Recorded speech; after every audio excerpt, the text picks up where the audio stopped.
안녕하세요. 오늘은 빅터 프랭클의 죽음의 수용소에서 책을 읽어보겠습니다. 이 죽음의 수용소는 정말 가장 비참함의 한가운데 있었던 그 유태인, 대학살 그 와중에 있는 그 유태인 빅터에게 빅터의 삶이 그대로 녹아있기 때문에 우리가 지금 현대 사회에 살면서 경제적으로든 자녀 문제로든 뭐 배우자 문제로든 여러 가지 힘든 점들이 있을 겁니다. 그런데 비교 대상을 찾다 보면은 나보다 나은 사람보다는 나보다 조금 덜한 사람하고 비교를 했을 때 저희가 그래도 좀 더 견뎌낼 수 있는 그런 힘을 갖지 않습니까? 그중에 가장 비교 대상 중에 가장 좋은 사람 중에 한 명인 것 같아요. 생각해 보면 가장 비참함 속에 있는 사람 아닙니까? 오늘은 어 고통을 정확하게 파악하면 고통은 사라진다 하는 소제목으로 있는 글들을 읽어보겠습니다. 수용소에서 재수가 입은 정신병리학적 영향을 정신요법이나 정신위생학의 방법을 이용하여 치료하려면 재수에게 앞날을 생각할 수 있는 미래의 목표를 제시해 줌으로써 내면적인 힘을 길러주고자 하는 계획을 세워야 하였다. 이 책은 좀 마음에 들진 않습니다. 그 말들을 너무 좀 장황하게 이렇게 늘어놓고 어렵게 좀 쓴 것 같아요. 근데 일단은 이 가장 비참함 속에 있는 이 유태인들한테 그 삶을 유지시킬 수 있도록 하는 그런 어떤 치료적인 그런 입장에서 접근해 갔을 때 이 사람들에게 그 미래에 대한 어떤 기대나 희망 그런 거를 심어 줬을 때 이 사람들은 삶의 그 삶을 놓지 않고 계속 살아갈 수 있는 그런 내면의 힘을 얻을 수 있다고 합니다. 그래서 그 옆에 치료자들은 그런 장래의 음 어떤 믿음 같은 것을 자꾸 주려고 하는 게 그 약이었죠. 그럼으로써 그 재수는 미래의 목표를 보고 앞으로 나아갈 수 있는 것이다. 본능적으로 어떤 재수들은 그들 자신이 갖고 있는 목표를 찾으려고 노력하였다. 미래에 대한 기대가 있어야만 살아갈 수 있다는 것은 인간의 묘한 특수성이다. 즉, 영원한 미래를 그리며 살아간다고 할 것이다. 그리고 인간은 때로 자기의 마음을 미래라는 과제에 매달릴 수 있도록 억지를 쓰기는 하지만 실존의 가장 어려운 순간에 놓이게 되었을 때 미래는 자신을 구원하는 수단이 된다. 어려운 가운데 있는 여러분, 당신들에게 미래는 어떤 걸까요? 당신들을 구하는 그 미래는 어떤 겁니까? 어, 만약에 없다면 한번 진지하게 생각을 해 보아야 될 것 같습니다. 나는 몸소 체험한 기억을 갖고 있다. 나는 찢어진 신발을 신고 있었기 때문에 내 발에서 이는 통증은 끔찍할 정도였다.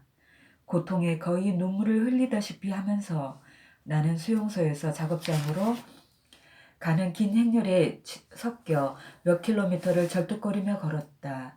날씨는 매우 추웠으며 살을 애는 듯한 바람은 우리를 사정없이 후려치곤 하였다.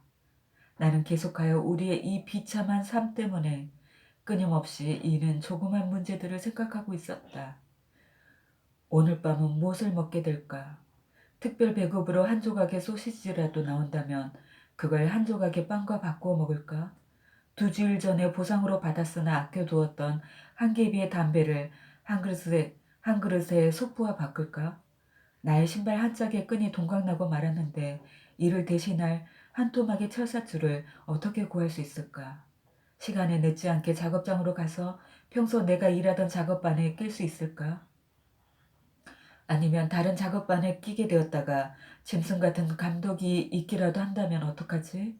이와 같이 무섭고 긴 행진을 매일같이 하는 대신 수용소 안에서 일할 수 있도록 나를 도와줄 수 있는 카포와 잘 사귀기 위해 내가 어떻게 해야 옳을까? 나는 매일같이 그리고 때때로 이처럼 자질구레한 일들에만 매달리게끔 강요하는 상태가 지겨웠다. 그래서 나는 억지로라도 생각을 다른 데로 돌리려고 애를 썼다. 벼랑간 나는 불이 환히 켜져 있고 따뜻하며 아늑한 강의실의 강단 위에 서 있는 자신을 발견하였다. 내 앞에는 주의 깊은 청중들이 쾌적하고 푹신푹신한 의자에 앉아 있었다. 나는 강제수용소의 심리상태에 관한 강의를 하는 중이었다. 그 순간 나를 짓누르던 모든 것들은 객관적으로 변하고 학문과는 거리가 먼 관점에서 보고 말하게 되었다. 이런 방법으로 나는 어느 정도 내가 처한 괴로운 상태에서 벗어나 보다 높은 경지로 끌어올리는 데 성공하였다.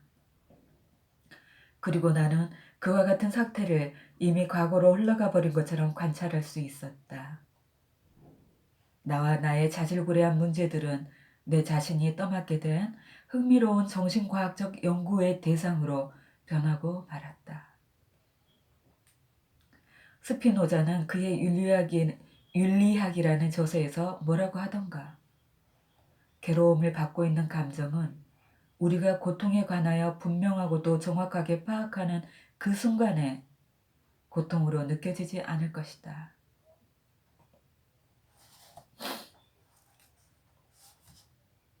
이 빅터는 그 매일매일 그 수용소 안에서 자질구레한 생각들, 그렇지만 생존의 관계가 되기 때문에 끊어버릴 수 없는 그런 생각들이었죠.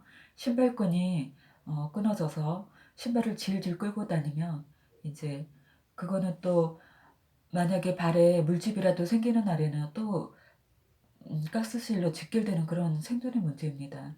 그러니 머릿속에서 그런 문제들이 떠나지 않겠죠.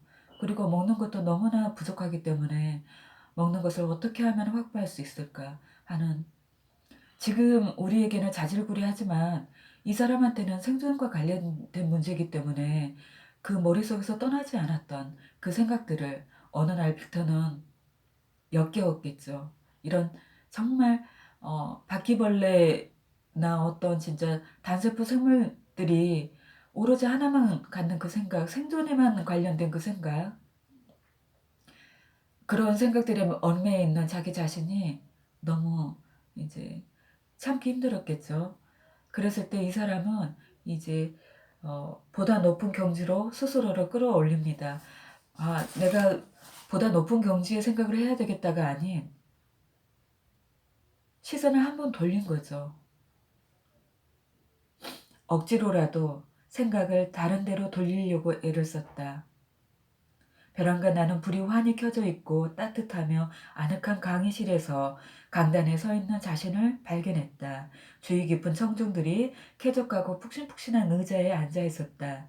나는 강제 수용소의 심리 상태에 관한 강의를 하는 중이었다.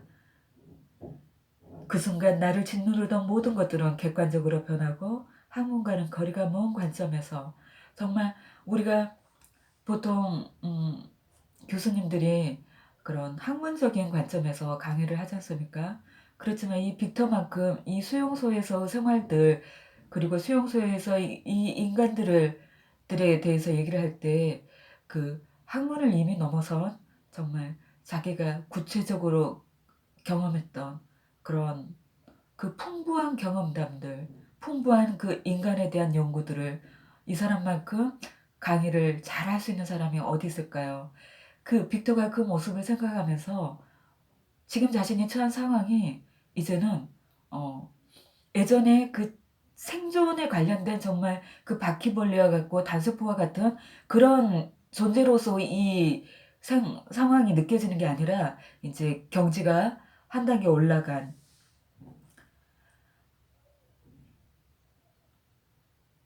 나는 어느 정도 내가 처한 괴로운 상태에서 벗어나 보다 높은 경지로 끌어올리는 데 성공하였다. 그리고 나는 그와 같은 상태를 이미 과거로 흘러가 버린 것처럼 관찰할 수 있었다. 나와 나의 자질구레한 문제들은 내 자신이 떠맡게 된 흥미로운 정신과학적 연구의 대상으로 변하고 말았다. 이 빅터가 위대한 거는 음, 자신의 문제를 어 객관적으로 관찰해 낼 수 있는 그런 위치에 그런 사고의 변화를 했던 거. 그게 이 사람의 훌륭한 점이죠. 현대 사회를 살고 있는 우리들 얼마나 근심거리가 많습니까? 진짜 무슨 근심거리가 이렇게 하루 걸러 하루 그렇게 생기는지요.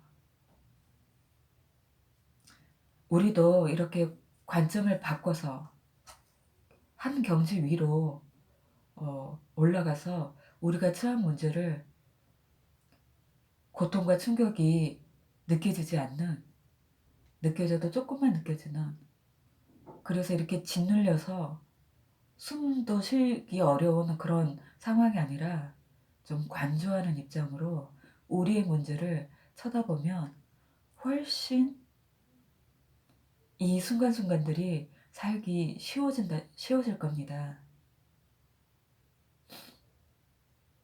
문제는 어차피 일어나는 문제들, 우리가 그 문제를 조정할 수 없다면 이 문제를 바라보는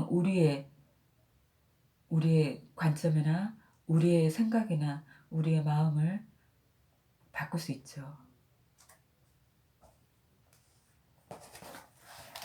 그래서 제가 저를 비롯하여 어려움에 처해 있는 많은 사람들과